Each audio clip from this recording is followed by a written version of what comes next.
Selamat malam.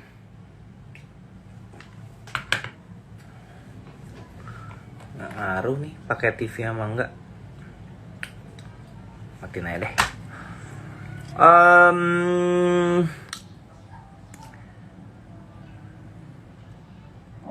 Sebentar teman-teman. Saya sedang mengkoneksikan diri dengan dia.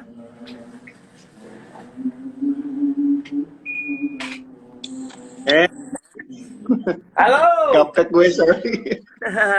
Gaptek gue, Sebentar. gila. Kok guanya hilang sebentar. Ah. Oke. Nah, Halo. pertama-tama gue minta maaf banget ya, asli gue minta maaf banget Gak kejadian apa-apa. tadi. Ini kan cuma live Sorry. IG doang, bukan bukan lagi live di TV. Kalem santai. Eh, Thank you bro, Karena masih thank you. masih Oke. ngantor ya, ngantor work from home ya Kang ya. Iya, gue kantor gue masih work from home 2 minggu ke depan lah, sorry 2 minggu tapi dari seminggu kemarin, jadi mungkin sampai akhir minggu ini. Habis akhir minggu ini kita nggak tahu tuh keputusannya. Jadi Gitu. seperti di banyak bidang juga jadi di review seminggu gitu ya. Iya. Oke. Dan itu agak jadi sedikit berat karena kan satu apartemen kan pada work from home semua kan ya.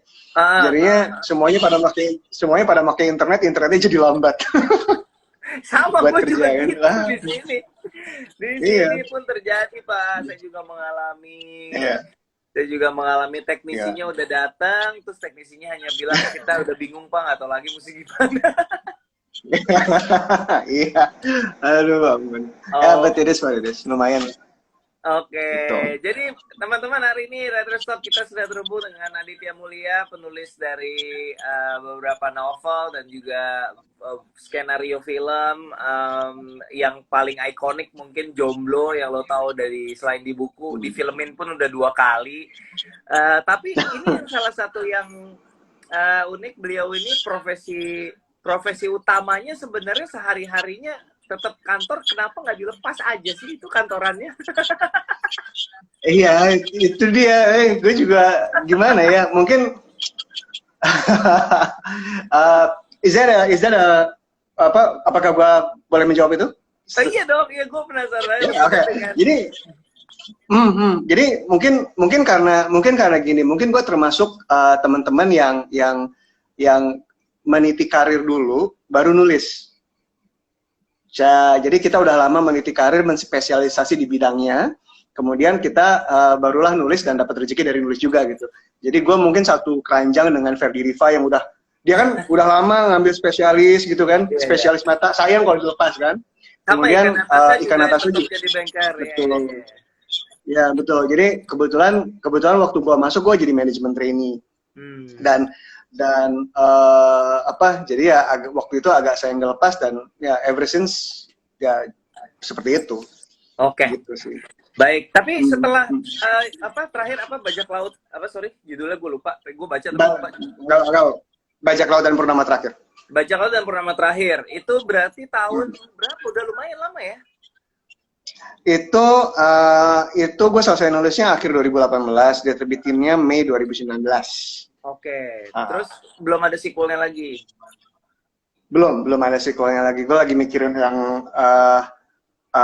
soalnya kalau misalnya mau bikin sequel tentang sejarah, gue harus riset lagi sejarah apa nih yang enak dicocok-cocokin. Gitu. Iya, gue inget banget gue baca buku yang barusan kita bahas itu, dan gue sampai banyak pengetahuan umum yang gue dapet kayak asal kata meriam. Lu kan bahas asal kata meriam itu dari mana gitu kan kayak. Ada, dan itu fakta ya. Hal kayak gitu fakta kan? Itu fakta. Karang-karang. Oke. Enggak, karena itu gue dapat dari reference box juga. Oke. Jadi kan image gue inget baca buku Jomblo dan gue mikir buset ini kok novel lucu banget ya. Apa kalau dari dulu memang very into komedi dari dulunya Dit apa gimana Dit? Sorry, I can lost you gimana? Are you very into komedi dari dulu karena ketika gue baca Oh iya. Jomblo tuh menurut gue jarang gitu, mungkin mengingatkan gue sama buku-bukunya Mas Hilman Hariwijaya gitu yang cuma novel aja tapi sampai ngakak-ngakak gitu, nggak gampang gitu. Jadi lu dari dulu emang Iya. cinta sama komedi atau gimana? Iya sih, itu komedis. Apa komedi udah jadi gimana ya? Bisa dibilang komedi adalah bagaimana gue mengantarkan cerita gue. Itu selalu sih pengen ya, jadi kayak misalkan Jomblo kan komedi cinta, Sabtu Bersama Iya, Bapak eh, family tapi komedi juga. iya. Emang pengen sih seperti itu sih, karena gue mikirnya waktu dulu nih waktu bikin Jomblo ya pertama gue suka bikin orang ketawa, maksudnya nulis gue demennya gue adalah bikin bikin orang ketawa. Terus kedua gue mikir waktu itu waktu gue nerbitin Jomblo, gue berada di zaman yang mana, oh nggak ada nih buku yang bikin ketawa, nggak ada buku cerita yang bikin ketawa gitu kan. Walaupun Jadi ada sedikit lah ya. iya di zaman gue itu ya di 2001 di 2003 itu. Jadi akhirnya gue mikir, oh ya udah, gue pengen jadi yang pertama di generasi gue setidaknya. Ingin menjadi yang pertama di saat itu gitu, di tahun 2003 itu yang menawarkan ke teman-teman, oh ini cerita lucu gitu kan. Dan ya udah, jadi seperti itu sih. Tapi kalau tadi lo Gitu bilang cerita. kalau lo bilang komedi adalah cara, berarti itu balutannya aja, artinya tetap itu hanyalah cara apa ya, sebuah kendaraan untuk lo mengantarkan sesuatu yang lebih serius gitu in a way. Ya, kalau misalkan bisa dibilang it's a how not what. It's a how not a You know. what. Okay. Ya, kayak misalnya drama kan ada romantic komedi, drama komedi, action komedi. So, comedy is always attached to something gitu kan. Iya. Seperti itu. Jadi berarti bukan berangkatnya bukan yang Jomblo tuh bukan yang lucu kali ya kalau ada gini gitu, bukan ya? Berangkatnya dari mana tuh awalnya?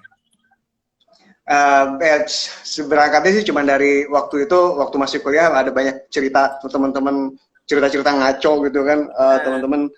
Oh ini ceritanya kayak gini, ceritanya kayak gitu. Oh ini kayaknya lucu nih kalau misalkan, sorry ini kayaknya asik nih kalau misalkan gue tambahin lucu-lucuan terus udah gitu dijadikan cerita. Ya seperti itu sih jadinya. Ya. Tapi kayaknya is it that personal? Maksudnya kayak gue kalau nonton baca sih pertama Sabtu Bersama Bapak, it feels like something very personal gitu. Apakah Jomblo juga personal awalnya? Lu pernah bersahabat terus rebutan cewek juga atau gimana tuh? Itu enggak sih, itu kita nggak pernah. Tapi maksudnya gue lumayan observan dalam artian di lingkungannya gitu ya, di lingkungan gue kan dia sering dengar aja cerita, tau nggak lo anak teknik kimia tuh rebutan cewek gini. Yo ya gimana ceritanya gini. Kayak gitu lah, ya seperti itulah. Mengcapture sesuatu tau nggak anak biologi tuh ketemu di sini. Sesuatu gitu. Yang di realitas lo tuh deket banget gitu ya. Betul. Jadi tapi gue nggak pernah mengalami itu sendiri gitu sebenarnya. Oke. Kalau Sabtu Bersama Bapak dari mana bro? Bahwa ada bapak-bapak yang meninggalkan pesan gitu sama anaknya dalam bentuk digital gitu. Ya, nah, ya kalau Sabtu Bersama Bapak itu datang dari keresahan gue sih. Kayak misalkan ketika gue punya anak, ketika gue baru punya anak kan, ya biasa lah ya pada ini semua pada ini gimana sih kalau anak susah makan, gimana sih kalau ini, kita banyak tukar informasi lah ya. Kemudian yang sering kemudian gue ketemu beberapa pakem yang gue ngerasa nggak gitu deh kayaknya. Kayak contohnya yang paling bikin memotivasi gue nulis Sabtu Bersama Bapak tuh gini. Salah satu temen gue pernah bilang ke anaknya di depan gue, ayo kamu sulung, kamu ngalah. Anak-anak kita lagi main di playground, terus udah gitu, terus udah gitu karena dia yang paling gede di anak-anak kita, waktu itu rebutan mainan, terus bilang, ayo kamu sulung, kamu ngalah. Terus I was like, ya dalam arti gitu ya, gue nggak mau menegasikan dia di depan anak dia, jadi gue diem aja, tapi kayaknya enggak deh gitu. Kayaknya ada beberapa norma. Gua sebagai anak sulung juga paling sebel kalau digituin, kayak kenapa karena gue sulung terus gue harus kalah gitu, nggak adil banget. Iya. Nah jadi gue yang kayak, Terus dari situ gue langsung kilas balik, iya ya, kayaknya kalau di setidaknya di Indonesia kayaknya ada nih beberapa pakem yang kayaknya pakem-pakem di sosial kita yang kayaknya bukan perlu dilurusin ya. Siapalah gue untuk meluruskan, tapi maksud gue kayaknya gue pengen memberikan sudut pandang yang berbeda gitu. Nah, terus dari situ itulah kenapa di situ dia banyak memberi nasihat ya, si Abimana ya. Betul. Nasihat, the advices that you would give to your own children gitu sebenarnya ya. Betul. Ya kayak gitu sih. Jadinya kayak gitulah. Dan jadilah buku Sabtu Bersama Bapak itu. Sabtu Bersama Bapak draft pertamanya ditolak karena terlalu preachy. Dan itu dari, kalau gue bisa hitung-hitung, kalau nggak salah ya, ini karena udah dari 2014, gue hitung-hitung tadinya 30 nasehat loh. Oke. 30 topik gitu yang gua write down gitu ya. Terus dari gitu ditolak editor, yang masuk cuma 18. Jadi ada 12 topik yang nggak bisa masuk ke Sabtu Bersama Bapak karena tidak masuk ke dalam rejutan cerita. Oke. Karena kan lu simpen aja buat Minggu Bersama Bapak.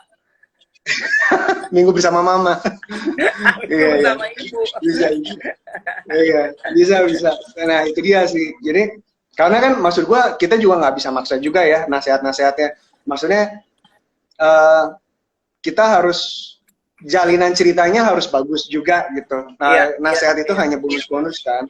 Kita nggak boleh bikin cerita hanya untuk memaksakan nasihat itu akan terlalu kecil. Betul. Oke, jadi tapi mungkin it felt personal, mungkin karena gue juga tahu kalau anak lo sama kayak di film itu, anak lo 2 cowok juga gitu, jadi kayak mungkin kayak loosely based apa gimana gitu, tapi ternyata dari situ ya berangkat ya, dari keresahan bahwa values macam apa sih yang pengen lo, in a way kayak lo pengen ajak bapak-bapak di luar sana ngasih nasihat apa sih ke anaknya gitu kira-kira ya. Iya, tapi maksud gue tanpa memposisikan bahwa gue lebih tahu dari bapak-bapak yang lain, enggak. Gue kan maksudnya harus humble lah ya, kita kan sama-sama belajar. Iya. Gitu. Tadi ada yang nanya tuh gimana ngebagi waktunya kalau misalnya sambil ngantor gitu, menarik juga sih menurut gue. Karena kan orang kan selalu dari kemarin benang merahnya siapapun yang gue ajak ngobrol pasti semuanya setuju bahwa orang tuh punya caranya masing-masing gitu. Nggak bisa kita pakai cara nulisnya orang. Cuman in this case, dengan lo dan kesibukan lo sebagai karyawan juga, pola lo misalnya katakan lo lagi ada deadline misalnya, apakah lo harus nulisnya, berarti lo cuma punya waktu apakah di weekend doang, apa malam doang, apa gimana biasanya? Biasanya biasanya gua nggak bisa, biasanya kalau misalnya gua dikasih deadline sama orang itu proyeknya pasti gagal aja, makanya kalau misalnya ada tawaran, Dit mau ini nggak? Oke. Tapi 30 Maret. Nah, itu biasanya gue udah tolak duluan.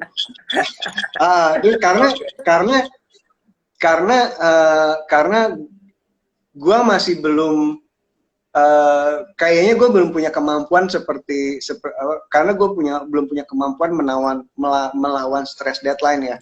Makanya buku itu lebih enak. Kenapa? Karena kalau gue lagi kosong, ya udah gue simpan aja dulu 3 bulan gitu kan. Kalau misalkan gue lagi semangat, ya gue kerjain tuh. Seperti itu sih. Saat ini gue masih. Artinya ketika lo ngerjain mostly sepulang kantor gitu, mostly atau weekend. Betul. Gue pulang kantor. Betul. Jadi kebetulan gini, kebetulan I hack my life. Maksudnya I hack my life tuh, gue sengaja beli hunian yang dekat kantor agar gue ke kantor itu gue jalan kaki 15 menit nyampe kantor gitu. Nah, dengan kondisi kayak gitu, jujur aja gue pulang kantor gue masih bisa bercengkrama sama anak istri, gue masih bisa ngajarin anak-anak belajar, dan masih bisa punya waktu untuk proses kreatif. Bukan hanya waktu sih, energi dan itu penting ya, sih. Terutama. Betul. Karena kalau misalnya gue tinggal agak jauh, itu biasanya gue capek di macet. Yeah. Capek di macet, pulang tuh udah terlalu capek untuk bisa berpikir kreatif gitu. Oke. Ya itu agak nolong sih. Ya, oke. Jadi mungkin itu menarik sih menurut gua. Jadi kalau lo misalnya teman-teman di luar sana yang karyawan dan mungkin pengen juga jadi penulis dengan segala kondisi yang belum bisa melepaskan pekerjaan kantornya, mungkin mengevaluasi jarak antara tempat tinggal dan tempat kerja jadi pilihan yang menarik ya. Siapa tahu selama ini lo Betul, tinggal enak tapi agak jauh, nah mungkin bisa lo evaluasi dengan nyari tempat yang dekat, lo menghemat betul. waktu dan tenaga, jadi ketika lo pulang lo masih bisa nulis. Nice. Um, Iya. Sampai saat ini, Dit, berapa film lo yang diadaptasi jadi film? Udah berapa ya, Dit ya? 3 ya? Buku yang diadaptasi ke film, Iya, Jomblo, Traveler's Tales, Sabtu Bersama Apa, 3. iya. Traveler's Tale yang jadi Belok Kanan Barcelona ya? Betul, betul. 3, Oke. sisanya belum. Tapi That's Jomblo fine. 2 kali diadaptasi, jadi 4 lah ya. Iya, Ah, alhamdulillah itu nggak nyangka banget asli.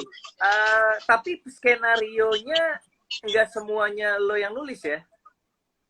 Enggak, jadi skenario-nya memang Ivan Ismail, teman kita Ivan Ismail.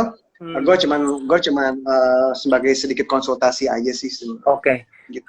Apa yang paling berat sih, Dit, mengadaptasi sebuah buku ke dalam film gitu? Kalau kemarin gue nanya ini ke Ika, dia bilang yang buat dia paling memusingkan tuh di buku, there's so many things yang pengen dimasukin ke film tapi kita punya keterbatasan durasi tentunya gitu kalau di bioskop gitu. Kalau dari lu apa menurut lu challenge terbesar untuk mengadaptasi sebuah karya tulis novel fiksi ke dalam film, apa challenge-nya?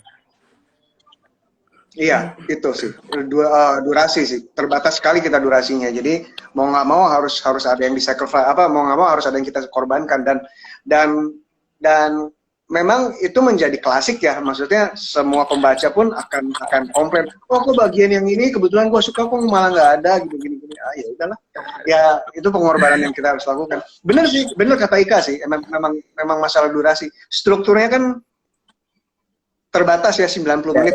ya, ya, ya, ya, ya, ya, ya, ya, ya. Itu ngomongin adaptasi udah nanya tuh, Bajak Laut Purnama Terakhir ditunggu di layar lebar. Bukan ada pernah waktu itu udah ada obrolan untuk itu diadaptasi? Gue baca di Twitter lo ya kalau nggak salah ya. Apa di mana ya? Iya, iya, a few years ago, tapi ya nggak tahu lah. Itu mah gimana nanti. Itu berarti belum ada Gitu. plan konkret untuk difilmin dalam waktu dekat ya, si Bajak Laut ya? Belum, belum. Padahal secara genre Alhamdulillah. menarik ya, komedi, action, Iya, sejarah, gitu, yang menurut gua unik banget. Dan iya, tapi jujur ya, ketika gua baca sambil, karena gue inget gue ketika baca itu gue udah mulai di film gitu ya. Jadi gue sambil baca sambil mikir, buset ini kalau difilmin PR juga ya. Apalagi dengan iya, ending yang kayak gitu gitu. Endingnya iya, cukup mengejutkan. Gue sempat tanya iya, sama lo kan, kenapa ending kayak gini, shock gue gitu. Emang agak PR iya. sih di produksi ya. Mungkin apakah itu salah satu alasan lo masih ragu untuk mengangkat itu ke layar lebar karena masalah takut adaptasinya secara skala produksi kurang mumpuni atau gimana? Enggak juga sih, emang belum ada yang berminat aja. Gue rasa produser mungkin kendalanya itu, Rit, mikir buset ini kalau di film Iya, ini nggak gampang nih bikinnya nih gitu. iya, kendalanya di ending ya. Iya, But ya that's nggak okay. hanya ending sih, lo berantem di kapal segala macam itu juga kan nggak gampang kan, maksudnya lumayan lah. Iya, betul, betul. Produksinya harus Emang itu dahsyat. harus kontrol environment banget ya. Iya, iya, iya, iya, iya, iya. Berarti lo makanya lain kali kalau bikin buku jangan susah-susah biar gampang dijual di adaptasi film. Iya, iya. Iya, betul, betul, Oke, betul. Keep it simple. Dit, lo ketika nulis belajar awal, apa yang membuat lo merasa kayaknya gue bisa deh nulis buku, atau it's a gradual thing, lo dari nulis blog, dari nulis apa terus pelan-pelan makin intens, atau ada momen yang kayak lo eureka dan kayaknya gue jadi penulis aja deh, itu gimana? Uh, Awalnya memang dari nulis blog ya. Jadi kan gue kan nulis blog terus udah gitu. Karena gini, waktu di kantor tuh gue nggak terbiasa susah lah, gue nggak punya outlet untuk ngelawak gitu ya. Kan beda sama waktu di kuliah gitu kan. Kita sering ketawa-tawa bareng sama teman-teman kuliah. Terus udah gitu terus akhirnya gue nemu blog ini sebagai outlet gue ngelawak gitu. Dalam artian ya posting sesuatu yang tolol, pokoknya tolol-tololan lah begini. Terus ternyata responnya oke. Dari situ kayaknya gue gue ngerasa bahwa oh kayaknya cara gue mengantarkan sesuatu dengan apa sih gimana ya bisa dibilang kayaknya komedi gue beberapa orang nerima nih gitu kan, terus udah gitu ya udah kalau gitu gue sedikit belajar struktur ceritanya, abis itu gue belajar struktur cerita sedikit, abis itu barulah nulis Jomblo, yang mana memang proses pembelajaran yang susah ya, belajar strukturnya yang susah, itu sampai ditolak penerbit 3 kali kan. Jadi Gagas adalah penerbit keempat, Gagas adalah percobaan gue yang keempat untuk masuk. Dan dari percobaan ke-1 sampai ke-4 itu perceritanya 80% beda. Oh, jauh juga ya? Jauh. Jadi Jomblo yang kita lihat, Jomblo yang lu baca di tahun 2003 itu draft yang setelah gue belajar struktur bener-bener, setelah gue ditolak-tolakin editor penerbit lain. Versi awalnya jelek banget, ketika gue revisit lagi gitu ngeliat, oh iya gue kalau jadi editor juga gue tolak. Tapi itu emang proses pembelajaran banget. Gue berterima kasih banget sama editor-editor yang nolakin gue, karena ketika mereka nolak mereka ngajarin. Gitu. Alhamdulillahnya ya ketemu yang gitu kan. Alhamdulillahnya gue ketemu editor-editor yang ketika nolak tuh ngajarin juga. Ya udah. Oke. Tadi kan lo bilang bahwa ini masalahnya salah satunya soal struktur. Bukankah novel itu kalau dibandingin sama film ya, Dit ya? Kita juga kan pernah sekelas bareng tuh kita ngebahas soal struktur. Bukankah novel tuh lebih bisa move freely ya, tanpa terikat sama satu pakem struktur tertentu? Iya, tapi maksudnya novel sangat jauh lebih lentur ya dari film karena tidak memiliki keterbatasan durasi. Tapi meskipun lentur tetap harus memiliki struktur kan. Jadi misalkan si A ketemu, harus ada premisnya, si A ketemu misalnya si A menemukan masalah, kemudian dia berproses untuk menyelesaikan masalahnya sampai ending. Nah, Jomblo versi awal yang ditolak sama penerbit itu aja nggak ada gitu, itu aja masih acak-acakan. Kayak resolusi karakternya gitu ya, semacam gitu ya. Ya bisa dibilang itu hampir bisa dibilang itu cuman kumpulan cerita-cerita orang-orang yang kumpulan cerita beberapa karakter yang gue gabungin. Iya. Terus dari situ gue belajar, kamu kayak misalnya editor yang nolak tuh ya bilang, ini kamu karakternya kebanyakan, ini bab 1 nggak nyambung banget sama bab 4, bab 4 nggak nyambung banget sama bab 5. Dari situ gue belajar, oh iya terima kasih. Oke. Gitu. Ini pembelajaran lah. Oke. Tadi ada yang nanya juga soal judul gitu. Judul lo tuh kan cukup harfiah ya, kalau dilihat maknanya di dalam cerita tuh cukup harfiah gitu. Bajak Lama Saya Satu sama Bapak Jomblo. Apakah itu sebuah pilihan yang lo pilih karena lo tahu bahwa menurut lo itu bagus, atau karena menurut lo itu preferensi pribadi, atau kenapa alasan dibalik pemilihan judul? Menurut gua gimana ya, itu yang mungkin karena gini, mungkin kalau gua terbatas di kebiasaan bahwa judul itu adalah cerita lo dalam satu kalimat. Judul itu adalah cerita lo dalam 1, 2, 3 kata. Sedangkan premis adalah maksudnya maksudnya lu juga tahu kan, sedangkan premis adalah cerita lo dalam dalam 1, 2 kalimat. Ya. Nah, kalimat. Sinopsis adalah cerita lo dalam 1, 2, 3, 4, 5 paragraf. Kayak kebayang kan maksudnya? Yeah. Nah, ya seperti itu sih. Jadi karena gue kebiasaan merunut seperti itu, jadinya ya mungkin agak sedikit agak sedikit harfiah, benar. Tapi ya gue harus belajar dari Asma Nadia tuh. Dia kalau memilih judul bagus-bagus ya. Keji terus gue, gila. Dia bagus banget judul-judulnya. Maksudnya selalu apa? Iya. Nemu aja surga yang tadi. Iya, makanya. Cinta di ujung sajadah, Assalamualaikum Beijing. Keren. Gue jago banget bikin judulnya gitu. Hebat. Iya. Dan itu nggak, itu seberapa krusial menurut lo? Apakah menurut lo itu do or die-nya sebuah karya tulis gitu, judul atau judul nggak terlalu lah, isinya yang lebih penting atau gimana? Iya, kalau gue bilang sih penting, tapi apakah itu do or die? Iya, I don't know. Karena gue nggak pernah ngerasa karya gue flop atau tidak flop gara-gara judul ya. Oke. Mungkin flop gara-gara yang lain.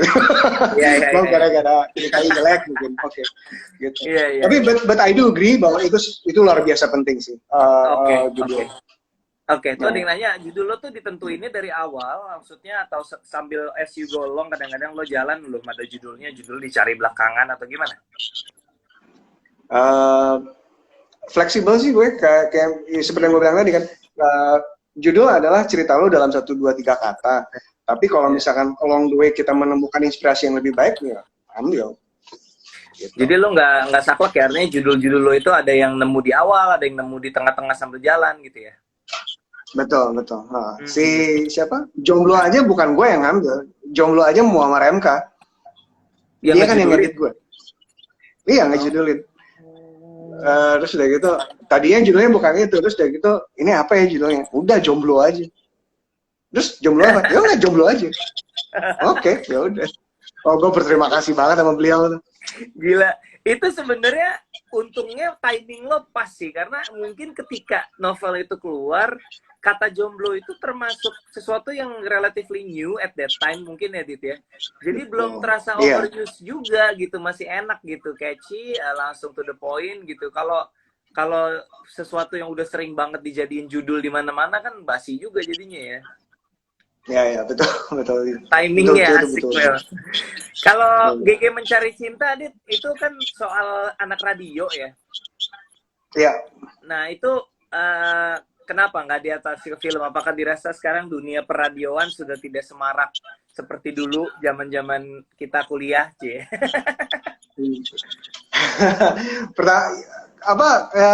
Kalau sejujurnya sih, kenapa nggak kalau misalkan jawaban jujur kenapa nggak difilmin ya karena nggak ada production house yang ngambil. Kenapa? Oke. Kenapa menurut lo pernah atau mungkin lo pernah tawarin terus produsernya komen kalau ini kayaknya gitu? Oh, pernah dibeli sama Cinemark, tapi kan ada jangka waktu 5 tahun. Setelah 5 tahun balik nggak diproduksi, ya udah balik lagi ke gua rights-nya. Okay. Tapi habis itu memang belum ada lagi yang approach gua. Dan ya kondisi peradioan sekarang beda ya sama kondisi peradioan dulu.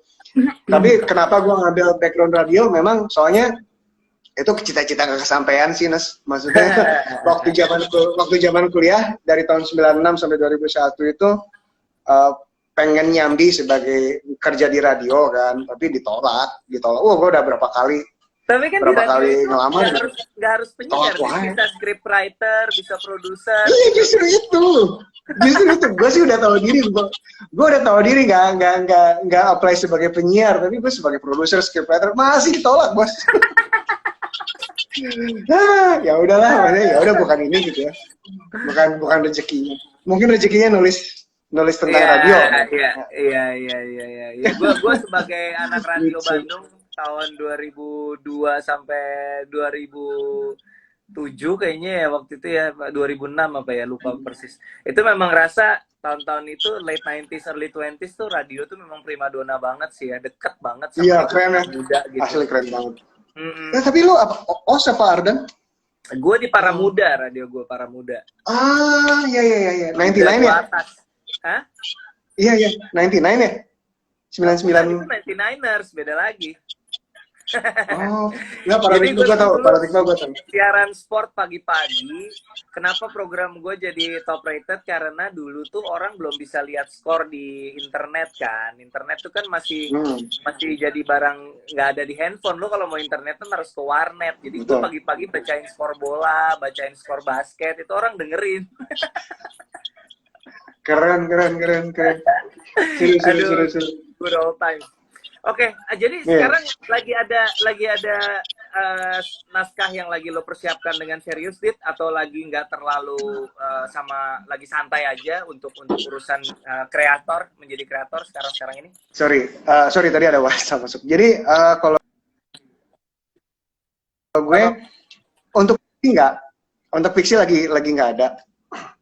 Tapi untuk gue memang sedang menjalankan sebuah project dengan sebuah pihak. Terus kayak gitu, siap launching sekitar bulan Ramadan. Ini kita lagi post production. Sayangnya gue terikat non disclosure agreement nih, jadi gue nggak bisa share apa itu dan dengan siapa. Tapi gue nggak apa-apa juga. Tapi gue excited. Tapi gue excited banget sama ini. Ya nggak berharap banyak juga, tapi maksud gue harapan gue sih semoga berguna bagi orang banyak, itu aja sih. Oke, sayangnya belum bisa diceritain itu non fiksi terbarunya Ditya Mulia karena ada non disclosure agreement. Ini ada satu yang nanya, lebih mudah bikin cerita based on true story atau jauh dari true story? Nah, menarik karena kan Jomblo sama Sabtu Bersama Bapak itu bisa dibilang ide asalnya dekat sama lo. Nah, kalau kayak Bajak Laut gitu, yang nggak berangkat dari hidup lo gitu, gimana lo memandangnya, lebih gampang atau lebih susah atau lebih gimana antara yang dekat sama hidup lo, idenya sama sesuatu yang jauh gitu? Kalau misalkan lebih gampang, ya memang lebih gampang yang kalau misalnya Ica Rahmanti itu sering ngomong write what you know. Dan gue setuju sih. Tapi kalau misalkan tapi gue juga, kalau gue lebih ke gini, tulislah apa yang relatable ke lo.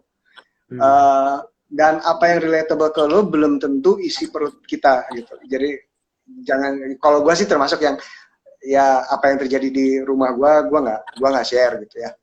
Kalau gue nggak gue jadikan cerita, karena ya itu isi perut lah ya.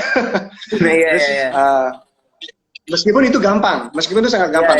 Ketika kita nulis sesuatu yang sangat relatable ke kita, itu insya Allah juga bisa nge-relate ke orang. Nah,